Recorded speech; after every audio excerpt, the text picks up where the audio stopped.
दोस्तों, आज है 31 अक्टूबर और आज भारत की राजनीति और भारत के इतिहास में बहुत ही महत्वपूर्ण दिन है, क्योंकि आज जन्म दिवस है सरदार वल्लभ भाई पटेल का।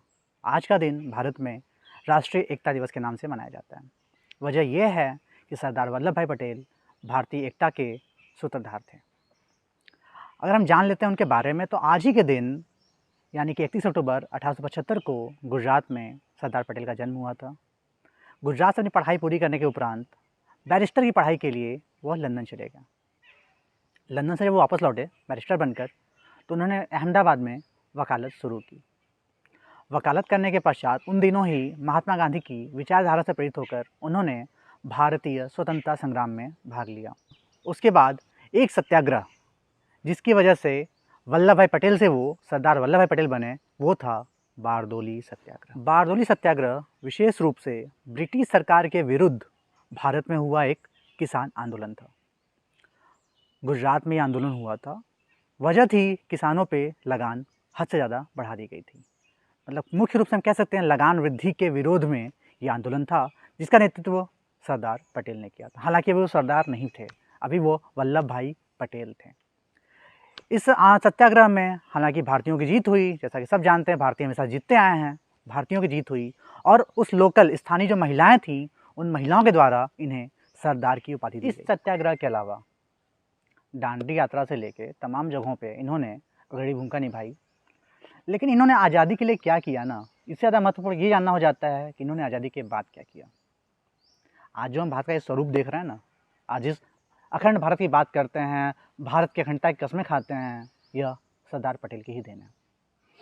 बेसिकली मैं बता दूं आपको, तो आज़ादी के उपरांत भारत के दो विभाजन हुआ था, दो हिस्से हुए थे, पाकिस्तान और भारत। तो भारत और पाकिस्तान के अलावा लगभग 550 से ऊपर ऐसी रियासतें थीं जिनको ब्रिटेन ने या फिर कहने ब्रिटिश गवर्नमेंट ने अपने ऊपर छोड़ दिया था। उन्होंने कहा आपकी मर्ज़ी, आप स्वतंत्र हैं, पाकिस्तान में जाएँ, भारत में जाएँ, फ़र्क नहीं पड़ता। अगर ये 550 से ऊपर रियासतें अगर अकेले हो गई होती या फिर पाकिस्तान चली गई होती, तो आज भारत का स्वरूप ऐसा नहीं होता। सरदार पटेल की सूझबूझ से और उनकी रणनीतिक तो तरीके थे, और सबसे बड़ी चीज़ अडिग फैसला। इसकी वजह से आज भारत का इन 550 से ऊपर रियासतों में 3 रियासतें बहुत महत्वपूर्ण थीं: जम्मू कश्मीर, जूनागढ़ और हैदराबाद। जम्मू कश्मीर में उस समय महाराजा हरी सिंह थे। इन्होंने कहा कि भाई, ना तो हम भारत में रहेंगे, ना तो पाकिस्तान में रहेंगे। उन्होंने कहा हम स्वतंत्र राज्य करेंगे। लेकिन पटेल जी की सूझबूझ के तौर पे पाकिस्तान के कुछ लोगों का आक्रमण हुआ, खासतौर पे आर्मी कह लें, आतंकवादी कह लें, फ़र्क नहीं पड़ता। उन्होंने भारतीय सेना से मदद मांगी और सरदार पटेल ने कहा कि सेना मदद के लिए जाएगी, लेकिन तब जब जम्मू कश्मीर भारत का हिस्सा हो। अंततः आप देख रहे हैं आज जम्मू कश्मीर भारत का हिस्सा है। जूनागढ़ का निज़ाम भाग गया और हैदराबाद सबसे महत्वपूर्ण, हैदराबाद में भारतीय सेना द्वारा अटैक किया गया और उसको अपने कब्जे में लिया गया। वरना आज भारत के कई हिस्से होते और शायद इतने हिस्से होते कि आज हम भारत में मतलब यहाँ से वहाँ जाने के लिए हमें पासपोर्ट लेना पड़ता।